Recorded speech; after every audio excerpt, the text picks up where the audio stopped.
The gold watch weighed heavily on Daniel Moretti's wrist as he walked briskly down the sidewalk. Glazed buildings reflected the late afternoon sunlight, bathing the financial district in a golden glow that matched the success he had built.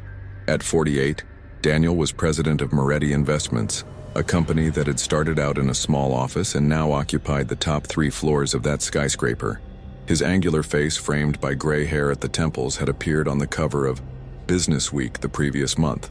"The Oracle of Emerging Markets," read the headline. Leaving the building, he adjusted his Italian jacket in the autumn breeze. A meeting with international investors had gone longer than expected, but had ended with an 8-figure deal. His driver was waiting a few blocks ahead. Daniel insisted on walking at least that far every day, a habit he had kept up since the days when he couldn't afford cabs. "Excuse me, sir." The female voice took him by surprise. He turned around and saw a woman in her mid-40s, with brown hair that wasn't cut too neatly tied back in a simple bun. She was wearing clean but visibly worn clothes, faded jeans, and an olive green jacket that looked twice her size. She didn't hold out her hand like the usual beggars, but held a plastic folder with papers. "I know you're busy," she continued with a diction that didn't match her appearance, "but I'm collecting donations for the Novo Horizonte Community Shelter. We're about to lose the E-space." "I don't have time," Daniel interrupted her, raising his hand as a stop sign. His eyes didn't meet hers. "My company already donates to 5 charities selected annually by our committee." The woman didn't back down. "Mr. Moretti, I recognized you and I know about your philanthropic work, but our shelter serves more than 40 families who will be displaced in 3 weeks. I have here the documents and a detailed financial plan that—" Daniel felt his irritation grow. This kind of approach had become increasingly common since his face had started appearing in the media. "How do you know my name?" he asked dryly. She hesitated for a moment. "I follow the financial market. The work you did on Technova's recovery was remarkable." That caught him off guard. It wasn't the kind of reference he'd expect from someone asking for donations in the street. "Look, ma'am, Teresa Santos. Ms. Santos, I don't know what your game is, but I suggest you go through the proper channels. My assistant takes care of these requests." He held out a business card without looking her in the eye. "And frankly, I doubt that anyone who really understands the Technova case would be asking for money on the street." A flash of something, wounded pride perhaps, crossed her face. "Sometimes appearances can be deceiving, Mr. Moretti. By the way, your decision to buy those Argentine bonds last week was a wise one. The spread has fallen by 36 basis points since then." Daniel's eyes narrowed. That information wasn't in any newspaper. It was too recent. He felt a mixture of curiosity and irritation. "How would you know that?" Teresa smiled slightly, a smile that didn't reach her eyes. The patterns were there for anyone who could read. She put the card in her pocket. "Perhaps one day you'll realize that value and appearance rarely coincide." She walked away before he could reply, mingling with the crowd of executives leaving their offices at the end of the day. Daniel hesitated for a moment, troubled by something he couldn't name. Then he resumed his walk, forcing himself to think about the next meeting the following day. On the way home in his armored Mercedes, the image of that woman came back to his mind. There was something familiar about her, something he couldn't quite put his finger on. He shook his head, pushing the thought away. São Paulo had millions of inhabitants. She was probably just a well-informed scammer. However, one number kept echoing in his mind: 36 basis points. Exactly the number that only he and his closest team knew. 3 days later, Daniel sat at the head of the meeting table, watching his team discuss the new risk analysis system. The technology department had spent millions developing a proprietary algorithm, but the results were still inconsistent. "The problem is that we need more historical data to calibrate," explained Marcos, head of quantitative analysis. "Patterns emerge when we have enough volume." "It's not a question of volume, it's a question of quality," countered Laura, the operations director. "We're capturing useless data that distorts forecasts." Daniel drummed his fingers on the table, feeling his frustration grow. This project had been consuming valuable resources for months with no concrete results. "Stop thinking like engineers for a minute," he interrupted. "Markets are not deterministic. There's a human element that no model captures perfectly." The meeting continued for another hour, with no definitive conclusions. As everyone left, Daniel remained seated, gazing at the city through the panoramic window. The forecasting system was crucial for the company's next step, expanding into Asian markets, where the signals were even more difficult to interpret. His cell phone vibrated. It was a personalized news alert. Normally, he would ignore it during working hours, but the headline captured his attention. Woman predicts structural failure and avoids tragedy at subway station. Daniel opened the article, driven by an inexplicable curiosity. The report described how a regular at Say Station had warned of abnormal vibrations and calculated an imminent failure pattern, insisting that staff evacuate part of the platform. 40 minutes later, a section of the ceiling collapsed exactly where she had indicated. The woman, who preferred not to be identified, apparently made mental calculations based on the vibrations and the interval between them, the reporter said in the attached video. Engineers later confirmed that she had detected patterns that the automated sensors did not pick up. Daniel zoomed in on the video, watching the interview with a subway employee. And then, in the background, he saw a partially visible face, turning away from the cameras. His heart raced. It was her, Teresa Santos. Something moved in Daniel's memory, like submerged shadows coming to the surface. Those eyes, he knew them from somewhere. It wasn't just from their recent encounter. "Cecilia, cancel my appointments this afternoon," he said over the intercom to his assistant. "Sir, we have a conference call with Hong Kong in 1 hour and tell them I have a family emergency. Ricardo can conduct the meeting." Daniel rarely changed his schedule, and never for personal reasons, but an irresistible impulse seized him, a feeling that he was on the verge of an important discovery. He went down to the parking lot and, dismissing the driver, took his own car. He drove to Say Station, where the story had taken place. He knew the chances of finding her were slim, but he had to start somewhere.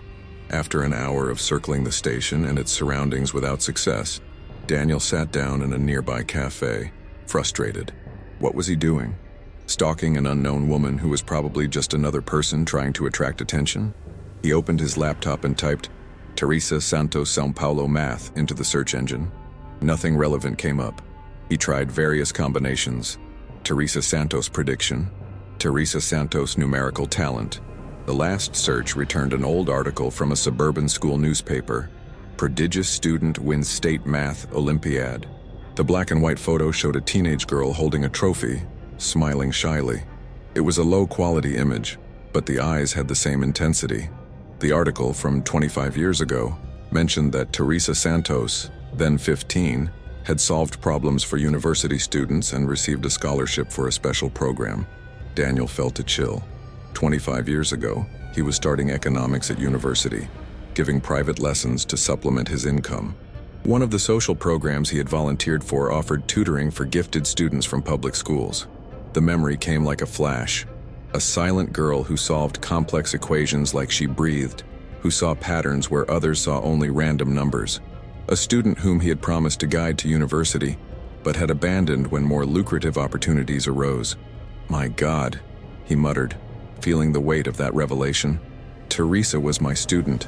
The Novo Horizonte shelter was in an old building in the Brazilandia district, a 3-story building with peeling paint and a modest sign at the entrance.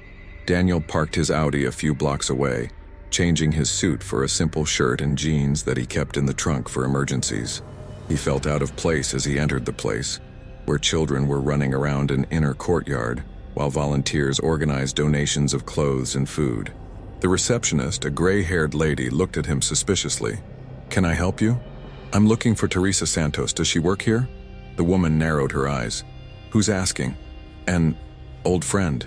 The word sounded strange in her mouth. "I heard about what happened in the subway. I wanted to congratulate you." "Teresa isn't receiving visitors," the woman replied dryly, especially after those reporters started showing up. Daniel felt a pang of disappointment. "Could you take a message? It's important." As he wrote down his number on a piece of paper, a female voice sounded behind him. "Mr. Moretti, what a surprise to find you here." Daniel turned around quickly. Teresa was standing at the entrance to a corridor, wearing jeans and a simple t-shirt with the shelter's logo. In the natural light, without the rush of their first meeting, he could clearly see the face of the teenager he had known, now marked by the years. "Teresa," he said, feeling suddenly speechless, "I saw the news about the subway." She nodded slightly. "And that sparked your philanthropic interest in our shelter?" There was a note of bitterness in her voice, but also curiosity. The receptionist looked from one to the other, confused. "Actually," Daniel replied, "it sparked my memory. You were my student in the Education for All Foundation program." A flash of recognition crossed Teresa's face, followed by something more complex. Resentment, perhaps, or old disappointment. 25 years is a long time, she finally said. "Let's talk outside." They walked to a small square nearby. The contrast between them was evident. Daniel with his expensive watch and Italian shoes, even in casual clothes. Teresa in simple clothes, but a dignity that couldn't be ignored. "You saved lives," said Daniel, breaking the silence. "How did you know about the structural failure?" Teresa shrugged, a gesture that diminished the feat. "I felt the vibrations. The intervals formed a decreasing exponential sequence. It's a classic resonance failure pattern." "Did you calculate it mentally, in real time?" "I've always seen numbers like that, you knew that. You said I had the potential for Stanford or MIT. The implicit accusation hung between them." "What happened, Teresa, after I left the program?" She sat down on a bench, her eyes fixed on some distant point. "Life happened. My mother fell ill. I had to work. The scholarship you promised to help me get never materialized." Daniel felt the weight of that responsibility. He vaguely remembered promising to mentor her for international scholarships before accepting an internship at a bank and abandoning volunteering. "Still," he continued, "with your talent." Teresa laughed, a humorless sound. "Talent doesn't pay the bills, Mr. Moretti. I managed to do a few semesters of engineering at the public university, working 2 jobs. Then my mother got worse, and I dropped everything." She paused. "Ironic, isn't it? You moved on, built your empire. I stayed behind calculating family budgets instead of financial models. And now you work at the shelter. I'm the administrator. I also tutor the children." She faced him squarely. "The shelter really is about to close. It wasn't a story to get your attention." Daniel nodded slowly. "I want to see the documents you tried to show me that day." Something changed in Teresa's gaze. It wasn't hope, but a kind of challenge. "Why? Because now you know I'm not just a homeless girl begging for money? Because you've discovered that I'm the same prodigy girl you abandoned?" The words hit Daniel like a physical blow. "Because I want to right a wrong," he replied with a sincerity that surprised him. "And because I think your talent is exactly what I'm looking for." In the shelter's makeshift office, Teresa spread out documents on the simple wooden table. Financial reports, rental contracts, copies of correspondence with the landlord. "We've been here for 12 years, she explained. "The owner kept the rent low because his mother supported the cause. He passed away recently, and his heirs want to turn the place into a condominium." Daniel examined the documents with trained eyes, immediately recognizing the fragility of the situation. The contract didn't offer adequate protections, and the shelter's financial reserve was minimal. "You have 3 weeks until eviction," he observed, "and you serve 42 families at the moment, more than 20 school-age children." Teresa pointed to a map on the wall, marked with colored pins. "Most of them have nowhere else to go. The public shelters are full, and many here have complicated situations. Victims of domestic violence, undocumented immigrants." Daniel made some notes. "What's your monthly budget?" Teresa took out a worn folder and extracted a handmade spreadsheet. The numbers were organized in a system he didn't immediately recognize. "It's a proprietary notation," she explained, noticing his confusion. "I use colors for recurring categories and symbols for trends." As she detailed the system, Daniel realized something extraordinary. Teresa had developed a multidimensional accounting method that allowed her to visualize not only current spending, but complex projections based on interdependent variables. "That's incredible," he muttered. "You developed that yourself?" Teresa shrugged, a gesture he was beginning to recognize as her way of downplaying achievements. "It makes it easier to see patterns. Expenses aren't linear, they have cycles and correlations. For example, when the price of rice goes up, bread consumption increases 2 weeks later. Can you predict that?" With 87% accuracy over the last 12 weeks, Daniel felt a shiver of professional excitement. The system his company had been trying to develop for months was looking for exactly this kind of predictive correlation. Teresa continued to explain the budget, completely oblivious to the value of what she had created. For her, it was just a practical tool for managing scarce resources. They were interrupted by a knock on the door. A girl of about 10 came in, holding a notebook. Aunt Teresa, can you help me with my math? I have a meeting now, Bea. Can it be later? The girl looked at Daniel curiously. Are you the new teacher? Teresa smiled, the first genuine smile Daniel had seen on her face. No, it's an old acquaintance. Mr. Moretti, this is Beatrice, our little math genius. Daniel nodded awkwardly. He hadn't interacted with children for years. What problem are you solving? He asked, trying to be cordial. Beatrice showed him her notebook. It was a combinatorial logic problem, advanced for her age. It's about a chess tournament, she explained. I need to calculate how many games will be played with 15 participants. Before Daniel could answer, Teresa took out a pencil. How do we think about it, Bea? If every player faces every other player. She drew a diagram in seconds explaining the concept of combinations. Daniel watched fascinated as Teresa transformed an abstract problem into something visual and intuitive. The girl followed with sparkling eyes, nodding. So that's 105 matches, exclaimed Beatrice after following her train of thought. Exactly. Now try the next one on your own, suggested Teresa. The girl thanked her and ran off. You're a great teacher, commented Daniel. Teresa closed her notebook. I've learned that math is less scary when you see it as a story. Is that how you predicted the subway accident? His eyes became distant. It was different. There, I felt the numbers. The vibrations formed a pattern that I recognized immediately. It's like listening to a song gradually going out of tune. Daniel leaned forward, unable to hide his interest. Teresa, what I'm about to say may sound abrupt, but my company is developing a forecasting system for financial markets. We've been stuck for months because traditional models don't pick up certain correlations. He paused, choosing his words. Your method of visualizing patterns is exactly what we're looking for. Teresa stiffened visibly. Are you offering me a job for charity, Mr. Moretti? No, he replied firmly.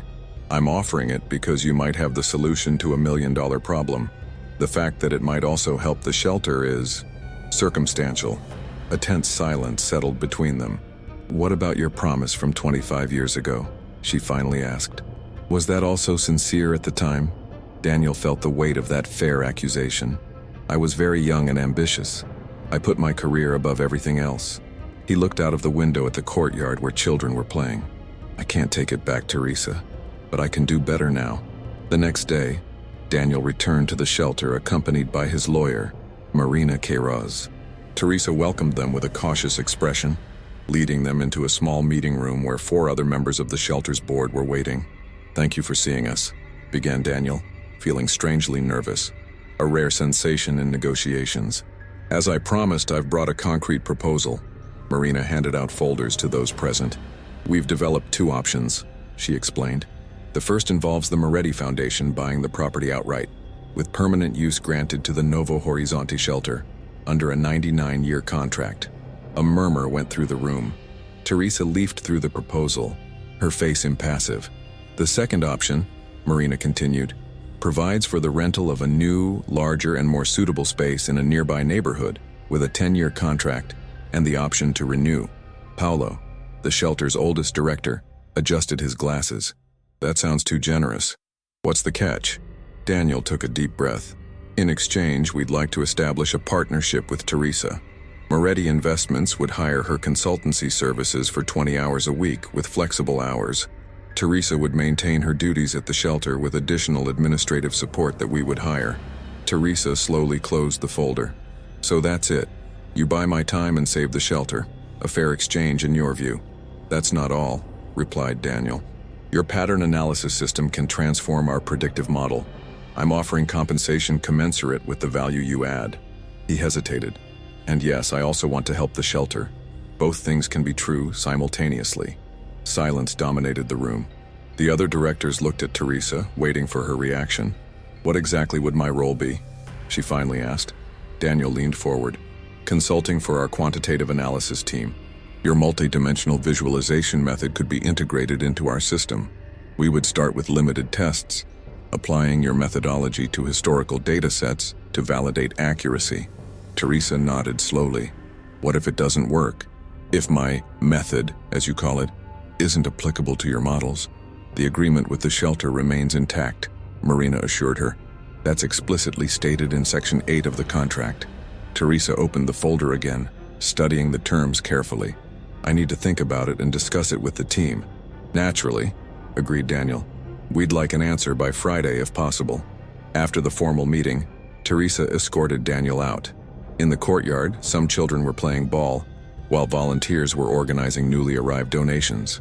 This is more than business for you, isn't it? She asked suddenly. Daniel stopped, observing the movement of the shelter. Maybe it's a form of reparation, he admitted, but it's also genuinely valuable for my company. Teresa studied him for a moment. You know what's ironic? After you disappeared, I swore that one day I would prove my worth. I imagined meeting you when I was a famous mathematician. She smiled humorlessly. And now you turn up just as I'm about to lose my shelter, offering exactly what I've always wanted.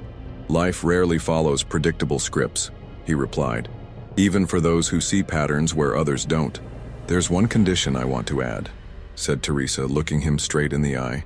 If we work together, I want to set up a scholarship program for the children here. Real mentoring, not empty promises. Daniel felt the weight of those words, the clear reference to the past. Done, he replied without hesitation. I'll mentor the students myself. No, Teresa retorted. You'll fund it. I'll guide them. Some things money can't buy, Daniel. It was the first time she had called him by his first name, and the sound carried both familiarity and distance, a reminder of the positions they now occupied. As you wish, he agreed. Add it to the terms of the contract. As they parted, Daniel noticed that Teresa hadn't extended her hand for a formal shake, nor had he offered. There were unresolved issues hanging between them, too old to be dispelled with protocol gestures. While Teresa introduced each scholar individually, Daniel reflected on the unlikely journey that had brought them there. A refusal on the sidewalk, a familiar face on the news, and the entire course of multiple lives had been altered. The ceremony continued with the presentation of the program's mentors, professionals from various fields who would dedicate time to the young talents. Daniel observed the sparkle in Beatrice's eyes when her mentor, a mathematics professor at USP, explained the research project they would be developing together. After the formal event, at the reception that followed, Teresa and Daniel found a moment of relative privacy in a corner of the room. So, Dr. Santos, he joked, how does it feel to finally be a respected academic? Teresa smiled, more relaxed now that the spotlight had shifted. Like a lucky imposter, to be honest, but an imposter who can make a difference. You've never been an imposter, Daniel replied seriously. It's the world that has created barriers that has always been an imposter. They looked around the room where fellows, executives, teachers, and families from the shelter were chatting animatedly. Social boundaries temporarily dissolved. Do you know what else is surreal?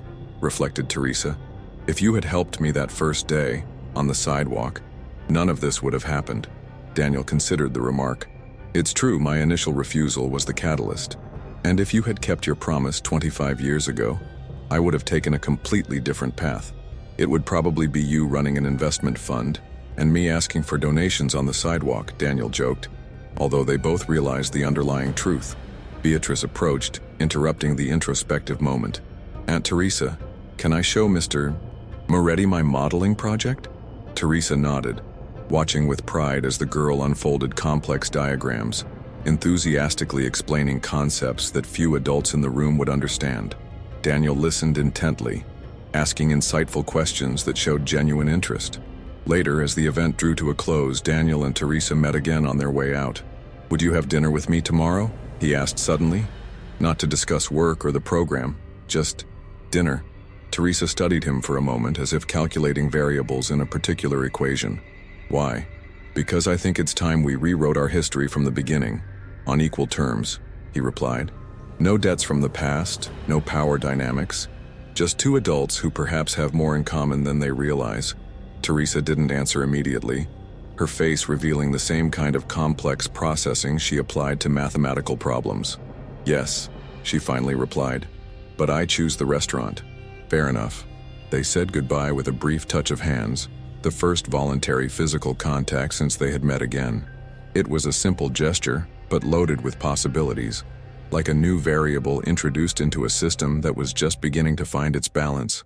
As they walked in different directions that night, Daniel to his penthouse apartment, Teresa to the shelter where she still lived despite the changes in her life, they both recognized a fundamental truth. The most important patterns are rarely visible at first glance. They are revealed slowly, through mistakes and corrections, losses and redemptions, and sometimes the longest road is exactly the one we need to take to get to where we should be. In the following weeks, the Santos program flourished, attracting national attention and inspiring similar initiatives in other cities. The Santos model continued to revolutionize predictive analytics, eventually being licensed to other financial institutions under conditions that guaranteed that a significant portion of the profits would go back into the scholarship program. Teresa remained in the shelter, turning down offers of mansions or luxury apartments, although she finally accepted a modest private office to develop her equations in peace. Daniel found a new purpose beyond quarterly profits, rediscovering the passion for teaching that he had abandoned decades ago. As for their relationship, complex, multi-layered, resistant to simple definitions, it evolved at its own pace, like a unique pattern that only the two of them could fully see. And it all started because a rich man refused to help a poor woman until he saw her face on the news.